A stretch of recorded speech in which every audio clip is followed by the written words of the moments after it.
Ivantsika kosa ary isika ao anatin'ny vaovao samihafa famelohan'izay aloha dia tiana mampafantatra antsika fa anisan'ny fanadihadiana izay hoarahina moa ao anatin'ny fandaharana mahenika izay hoatolotra anao amin'ny sabotsy izao tany anatin'ny fahitalavitry matv izay fanadihadiana mahakasika ny fanolorana 4 ho an'ireo mpitandro ny filaminana izay ataon'ny jeneraly Camille Vital izay. Fa ao anatin'ny vaovao samihafa araka ny nambarako teo niverina nanohy ny asa fanaon'izy ireo andavanandro ireo mpivarotra ao amin'ny tsenany Bagdad mbola miandry izay fanapahan-kevitra avy amin'ny fitondrana mahakasika azy ireo moa ireo mpivarotra ireo.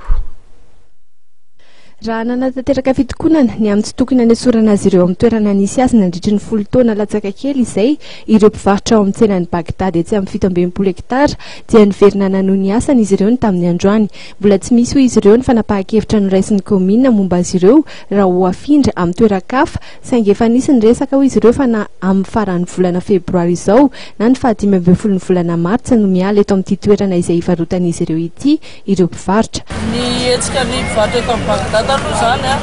mbola honohono zany izy eo amin'ny faran'ny volana février ny 15 mars nanala mivarotra ato nefa izay mbola tsy maheno mihitsy ny vaovao maro-potitra hoe afindra iza marina zany ny mpivarotra fa na komina raha sahiran-tsaina hoe aiza izay no afindra satria etika efa tsy dia misy tany malalaka tesosatsety dia izay mahatonga ny olona mitombo mba miasa aloha izay hatreto fa nietsika nataonay maro zany mba hetsika mba ho tena elefany amin'ny fitompirenena vaovao zany mba isisa zany mba afaka tena hoe mety haino anay angambany. Raha tsy ahivina dia ny taona 2 ireto varotra ireto no nampidirina teto amin'ny tany malalaka na ihany koa ny tsenany Bagdad ankehitriny.